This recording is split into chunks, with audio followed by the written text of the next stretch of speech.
साथियों सभी को प्यार भरा प्रणाम। आज हम बात करते हैं संविधान के एपिसोड 3 की और उसमें मैं बताना चाहूँगा संविधान की सूचियों के बारे में। साथियों, जैसे कि हम सब जानते हैं, हम अपने घर में, परिवार में, समाज में जहाँ भी रहते हैं कि हम कोई ना कोई लिस्ट, कोई ना कोई सूची अपने घर की भी बनाते हैं, परिवार की भी बनाते हैं।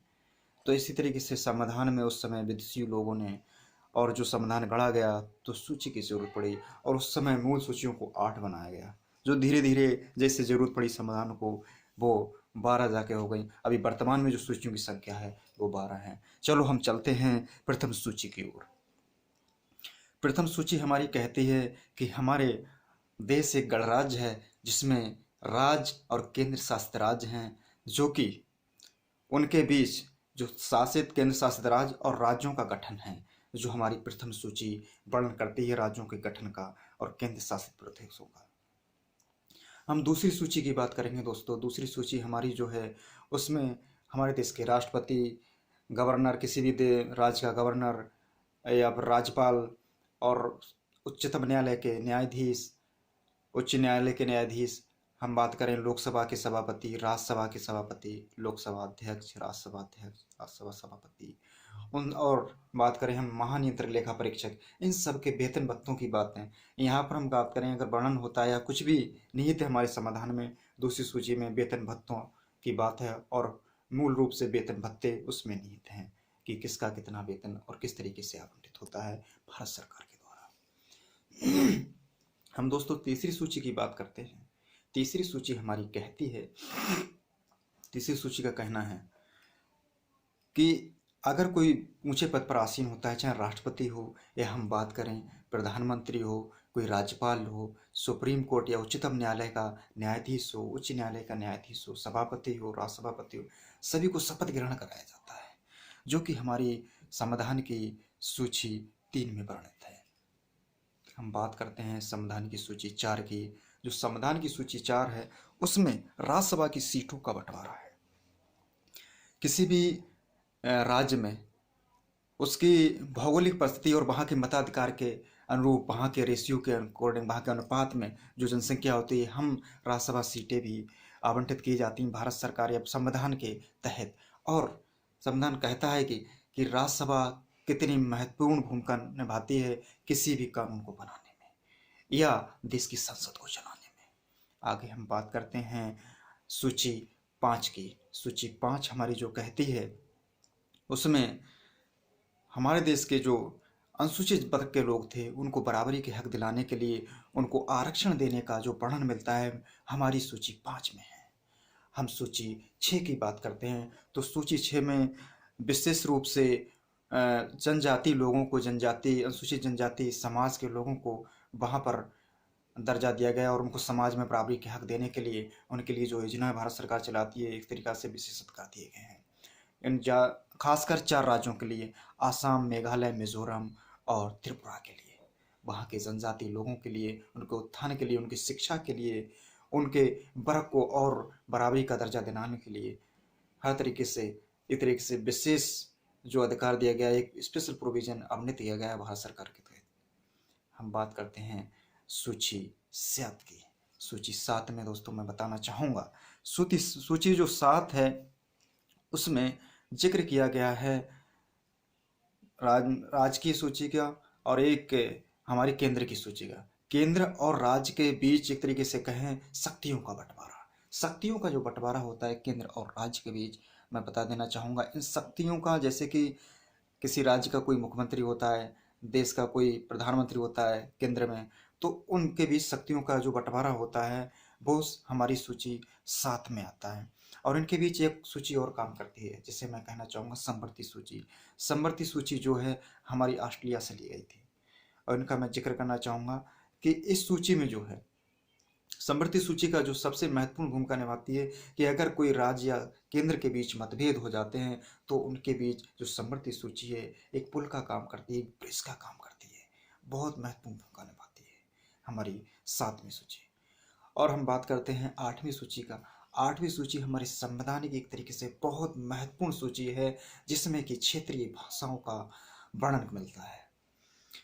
अब तक हमारे संविधान में 8वीं सूची में वर्णित 22 भाषाओं का जिक्र किया गया और वो संवैधानिक रूप से वैध हैं और सभी को जो है लीगल प्रोविज़न है अपने क्षेत्रीय भाषाओं में अपना प्रतियोगी परीक्षाएं देने का और अपना लेख लिखने का, काव्य लिखने का, काव्य संग्रह करने का और यहाँ तक कि ज्ञानपीठ पुरस्कार भी हमारे देश, हमारी सरकार हर साल 22 भाषाओं में आवंटित करती है। इसलिए भाषाओं को, हमारे जो संविधान है भाषाओं को लेकर और देश के लोगों को लेकर, हर क्षेत्र हर वर्ग को लेकर साथ चला, जो कि हमारी 8वीं सूची में वर्णित है। हम बात करते हैं सूची 9 की। ये 8 सूची तक हमारे जब संविधान बना था 1949 में, 26 नवंबर 1949 को जब अडॉप्टेड एक्ट हुआ था, उस समय जो था 8 सूचियाँ थीं। लेकिन संविधान का प्रारूप धीरे धीरे बड़ा होता गया और अमेंडमेंट होते गए, तो उसके तहत हमें हमारे संविधान को और हमारे देश को और भी सूचियों की जरूरत पड़ी, जो कि और आगे बढ़कर सूचियों की संख्या अब वर्तमान में 12 होती है, जो कि पहले की 8 और अब की 12। इसका मतलब है कि 4 सूचियों को और जोड़ा गया। नवी सूची कहती है, पहले क्या होता था, नवी सूची में जो वर्णित है, पहले हमारे देश में किसी का भूमि का टुकड़ा कहीं है, किसी का कहीं है, तो चकबंदी नहीं हुआ करती थी, कंसोलिडेशन नहीं था। बाद में लैंड रिफॉर्म आया, ये अमेंडमेंट फर्स्ट था, जो कि 1951 में हुआ था, जिसके तहत मैं बता देना चाहता हूँ कि जो भूमि सुधार हुआ, जो अलग अलग टुकड़े भूमि में बटे थे किसी के, किसी भी किसानों के, किसी भी इंसान के, तो उन्हें एक करने का जो काम किया वो चकबंदी के तहत हुआ, जिससे कि भूमि सुधार हुआ और अलग अलग टुकड़ों में बटे हिस्सों को भी एक किया गया। हर किसी को एक जोत प्रदान की गई, जो कि अलग अलग ना जाने की अपेक्षा एक ही जगह वो सही से अपनी खेती को कर सके। और कई सारे मुद्दों पर बात की गई, समाज को सुधार करने के लिए, देश में अच्छाई करने के लिए, शिक्षा के स्तर में सुधार किया गया इस अमेंडमेंट के थ्रू। और मैं बात करता हूँ कि स्वास्थ्य के लिए बहुत बड़ी पहल की गई। आगे हमारी सूची आती है जो बहुत महत्वपूर्ण है, 10वीं सूची। उसमें जो है एंटी डिफेक्शन लॉ का नाम सुना होगा आपने, एंटी डिफेक्शन लॉ, जिसे हम कहते हैं दल बदल विरोधी कानून या दल बदल निरोधी कानून। जो कोई भी सरकार बनाने के लिए राज्यों में अक्सर देखा होगा कि गठबंधन हो गया, इससे हम दूसरी पार्टी में चले गए जब किसी को सरकार बनाना हो, तो इस पर कहीं ना कहीं रोकथाम करने के लिए इस कानून को लाया गया, जो कि 52वां अमेंडमेंट एक्ट था और बहुत महत्वपूर्ण है और बहुत अच्छा काम भी कर रहा है। लेकिन कहीं ना कहीं इसके अपवाद भी देखने को मिलते हैं जो लोकतंत्र में हमारे होते हैं। लेकिन आज मैं कहना चाहूँगा, इसके आने की वजह से बहुत कुछ रोकथाम हुई है और अच्छी काम कर रहा है और आने वाले समय में एक कानून बेहतर काम करेगा अगर हमारी सरकारें एकजुट होकर काम करना चाहेंगी, तो राज्य और केंद्र की। आगे हमारा सूची आती है, आगे जो सूची है हमारी 11वीं सूची, उस सूची में जो है पंचायतों का जिक्र है, जो कि 29 भाग लिए गए हैं, 29 भागों में विभाजित है और 29 भागों में अलग अलग तरीके से समाज के उत्थान के लिए, समाज को एक नया रूप देने के लिए, शिक्षा का स्तर पंचायत लेवल पर बढ़ाने के लिए और स्वास्थ्य का स्तर बढ़ाने के लिए और रोजगार सृजन करने के लिए, जैसे कि मनरेगा योजना चल रही है, इस तरीके से 29 जो हैं उसमें भाग आवंटित किए गए और 29 का जो है अलग अलग तरीके से उनका मौखिक रूप जो प्रदान किया गया और आवंटन किया गया, जो कि एक तरीके से एक अच्छी पहल आज समाज में और पंचायत लेवल पर चल रही है। वो हमारी सूची 11 में है, सूची 11 में है, जिसे हम कहते हैं कि शेड्यूल 11। इसमें जो है पंचायतों का जो रूपरेखा है, तो एक तरीके से अब से अगर 2 दशक पहले देखें और अब देखें तो बहुत ज़्यादा परिवर्तन आया है और ये 73वां अमेंडमेंट था हमारे भारतीय संविधान का। और हम बात करते हैं 12वीं सूची की, जो संविधान की लास्ट इस अब तक की वर्तमान में अंतिम सूची है। उसमें जो है नगर पालिका का, कस्बों का, शहरों का जिक्र है, जिसमें भी कि 18 भाग लिए गए हैं और उसमें नगर पालिका जल निगम का काम, या फिर हम बात करें साफ सफाई का काम, स्वच्छता का काम और अच्छे से रहना, या किसी रोकथाम पैंडेमिक बीमारियां जो होती हैं या कहें डिजीज़ हैं जो पैंडेमिक आज के दौर में अगर कोविड चल रहा है, तो इस तरीके की साफ़ सफाई को लेकर जागरूक करना, वो सब काम 18 भाग सौंपे गए, जिसमें भी कि 12वीं सूची में सूची और ये 74वें जिसमें अमेंडमेंट किया गया था, जिसके तहत हमारा 12वीं जो है सूची ली गई। तो मैं कहना चाहूँगा इन सूचियों का इतना महत्वपूर्ण योगदान हमारे समाज में अलग अलग हिस्सों से ली गई और जिसका आए दिन योगदान होता है, जो पूरे भारत के समूचे भारत के लिए और भारत की जनता के लिए बहुत महत्वपूर्ण है।